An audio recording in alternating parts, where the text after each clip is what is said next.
we'll get started because I'm very conscious that I don't want to keep you for too long because we've already started quite late. Yeah. I don't know if you've seen any of my episodes before, but I always start off with an introduction.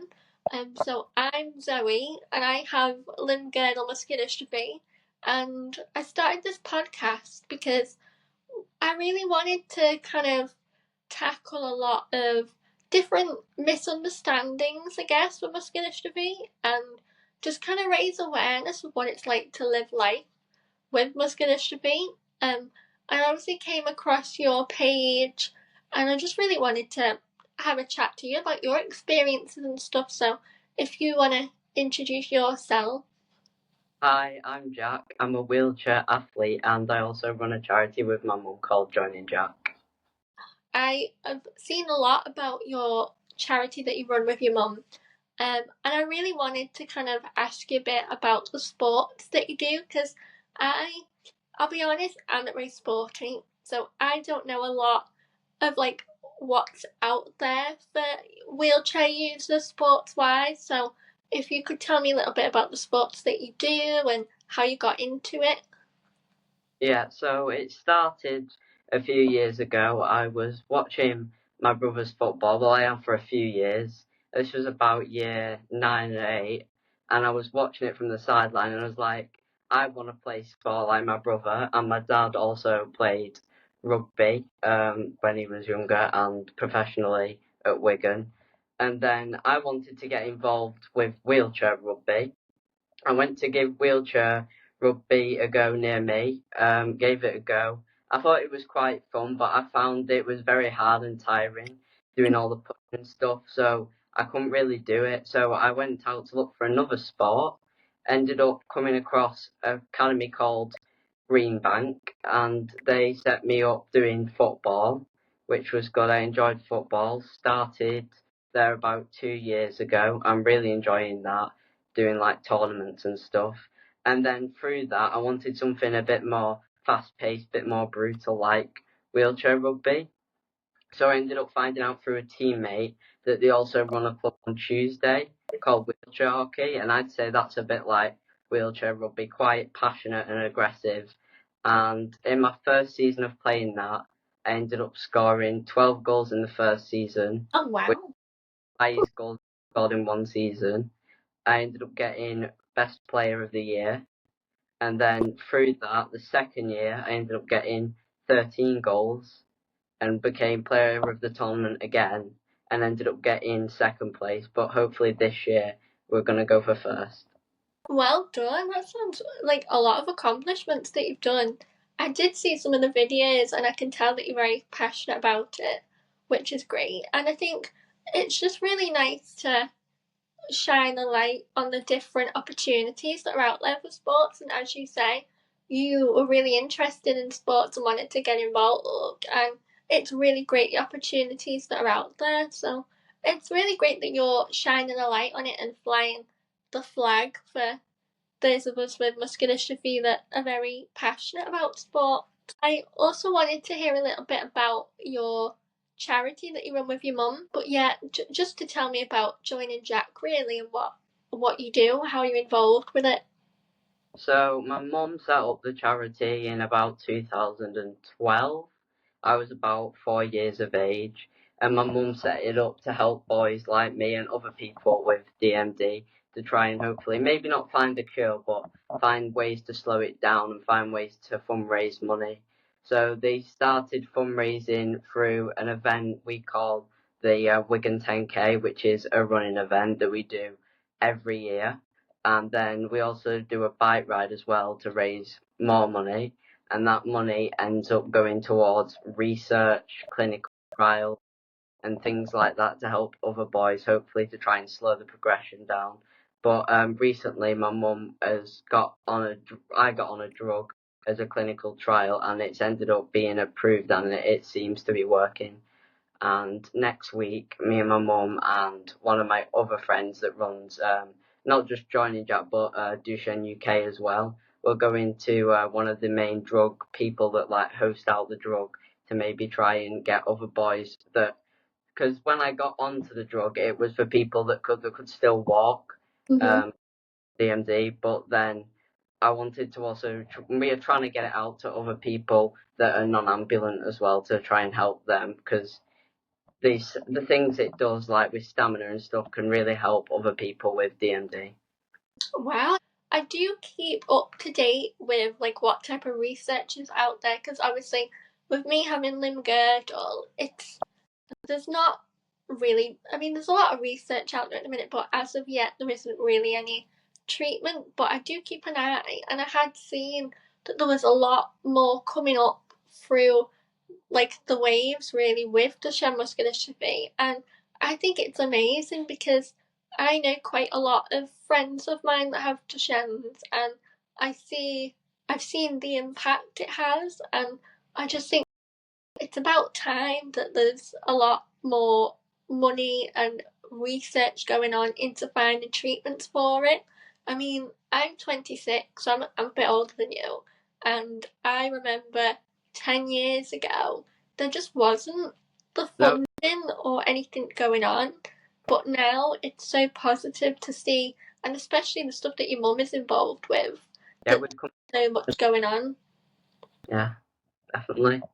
It's definitely come a long way, and I'd say that for wheelchair sports as well, because most I didn't know about wheelchair sports when I was younger, because it wasn't really a thing. Like they started, but the chairs weren't as good to play in. But Mm-hmm. now, like we have a engineer at Greenbank called Pete, and he's been working on chairs and upgrading them, so they're a lot better than what they used to be. And I'd say that for like care as well, DMD care and stuff like that. I'd say has got better over the years. Absolutely. I think there's a lot more understanding around DMD and kind of muscular dystrophy in general. And I think there's a lot more resources. And even as you say, the wheelchairs in general, like I got my wheelchair, oh, mm, 16 years ago, my first one, and oh my gosh, there was barely any choice of what type you'd get. You know, it was very bog standard, not really very appealing on the eye. But now, like, there's so much more support, and they're a lot comfier, and they just look a lot nicer. Like, you know, they're a bit nicer to be in, I guess. Which is really positive to see, and I think that's another reason I wanted to try and raise awareness with the podcast is because the more that muscular dystrophy is talked about, the more I hope that like support there is, if that makes sense.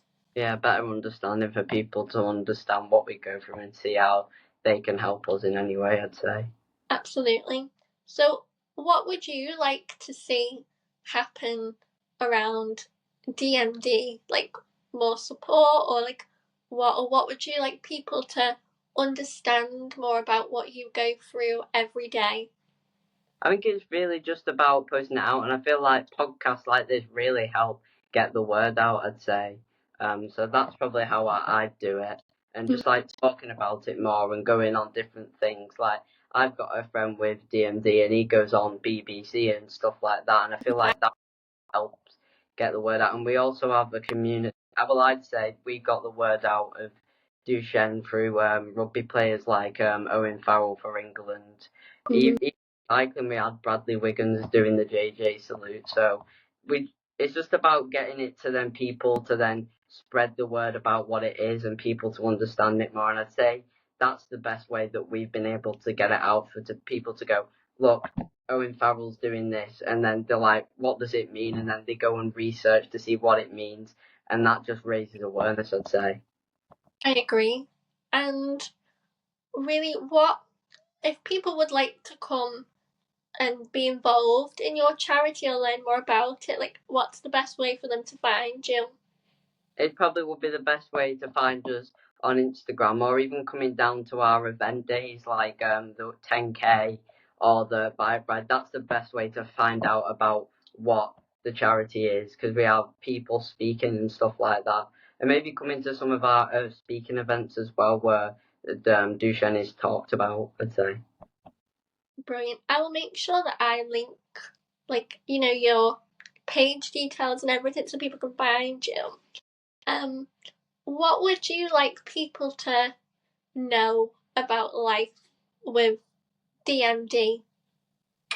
That we're just like everyone else. We just have different challenges in life, and I think people just have to understand that we're no different, and we can still do the same things. It just has to be adapted and put in a different way, I'd say. That's exactly what I say to people when people ask me what do you want people to know or understand. I think you're so right that there's often a lot of people that kind of put us in a box or underestimate us, but as you say, we can do everything that we want to and that, able bodied people can do. We just need to find our own way of doing it and adapt it to suit us. And I think people need to be patient with us as well. Like, Yeah. sometimes we do need a bit more understanding and leniency. Like, I know sometimes if I'm doing a podcast, I might have to rearrange it if I'm not feeling great. And it's just kind of having that compassion and understanding for people. But Yeah. Yeah. what are you studying at the minute? Because are you in college or high school? Yeah. Just started college and I am doing graphics. Went to a fair the other day. I started looking at universities as well already. Went round looking there, looked at Leeds University, and also went to look at a BBC apprenticeship because that really interested me. Wow, and I imagine with everything that you have done with events and in media and stuff, that's probably like a real big passion for you now. So I could see you pursuing something in that field. I think you'd be really good at it. I think you've got a lot of experience under your belt at a young age, and that is invaluable, really. I feel like that will definitely really help me because if I can get a role like that, I can also on the side of that do other things that can help get the word out about DMD. I agree. I think, as you say, it's that representation, isn't it? And kind of being out there and being the one that, represents DMD and shows what you're all about, really. Do you think, Yeah, in regard to what you're studying at the minute, could you see yourself going into like real graphic design? Do you think? yeah, I do see myself going into graphics design because that's what my dad did after sports. He does graphic vehicles and stuff like that. He's Wow. doing Warriors at the moment and Salford's ground. So I do see my way going into graphics, but I did want to have like a side thing, maybe doing like a show or public speaking or something to get the word out. But at the moment, my options are open between going into a job like that or going to more like the BBC kind of side. Because I feel like an apprenticeship with the BBC really will help me get my confidence up to maybe do some public speaking on the side as well because I feel like that would really help get the word out. I agree, and I think it's really great that you've got so many different options that you could do, and you obviously quite like being busy, so you could do a bit of everything and dip in and out and link them together, really, because they're two areas that could go quite hand in hand. Yeah, I'd say it's quite important, but I still want to stay connected to the charity and help keep that running because that's very important for us to like help other boys with DMD because we don't just do research and doctors and stuff like that. We also have another thing called DMD Care where we do other things like diets and stuff like that that helps people with DMD, not just in like in the care aspect, but still like helping people with day to day life living with Duchenne, I'd say. That's amazing. I know like so many people will be helped and supported by your charity, and that was another big driving force for why I wanted to do this episode to help everybody, because I have quite a lot of people message me and ask, what's out there type thing. So by doing this, I hope a lot of those people will be able to find you and contact you for support. I bet there is a lot of people that want to help, but they just don't know where to go to try and help people with DMD. So I feel like our charity page could really help them figure out where to go and where to put them if they are wanting to help fundraise, where to go to our charity, I'd say. Absolutely. I'm quite conscious that I've probably already kept you for longer than expected with us starting late, so I'll round off with kind of one big question, and that is obviously with your sports, and I can see that you're very passionate about it. for anybody that with DMD that is a bit nervous or shy about getting into the sports world or doesn't really know how to, what advice would you give to them? I would say come down, have a go. I'd definitely, if you do want to do it, I'd definitely message maybe the charity with boys with DMD that want to come down and have a go, and I'm happy to facilitate them and show them what the sport's like and like ease them into it so they're not going straight into it. But I feel like that's the best way to get more people involved because we are looking to get more teams involved in our hockey because we've just started that off. That's only been going for about 2 or 3 years. Well, it did start quite a while back, but it's just started getting off the ground with a league and everything. So if we can get some more boys with Duchenne getting involved in hockey, I feel like that would really help promote the sport as well as getting other people involved. Is there any last resounding message or anything about DMD or anything at all that or your charity that you'd like to sign off with? I'd probably say just for people to understand us and just understand that we are the same as everyone else, but everyone is normal in their own right, I'd say. That was really great. Well, when I post this episode and promote it, I will add the links to your charity, and I'll also, if you send me some links for the sports groups to go with, so people know how to get to them, and hopefully some people get in touch and start getting involved with the sports team. I think it's a really great thing and a great opportunity. Yeah, it gives people with disabilities and DMD to have a chance at maybe being a sports star like other people that are playing football and rugby, but we can do it in our own way with wheelchair sports. Definitely. I wish I was a bit more sporty and could get involved with it, but yeah, not really my forte. I'll leave that to you and the experts. Well, you'll definitely have to come down and have a go at some point.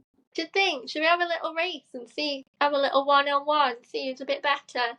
Yeah, you You probably some beat skills. me. Yeah, Oh, I'll hold you to that. I'll bring my little power chair and we'll have a go. yeah, definitely. Oh, definitely. Oh, yeah. Alright, thank you so much for joining me, Jack. Honestly, it's been really great meeting you. Thank you. Lovely. Yeah. Thank you. I'll see you soon. See you later. Bye. Bye bye. Bye.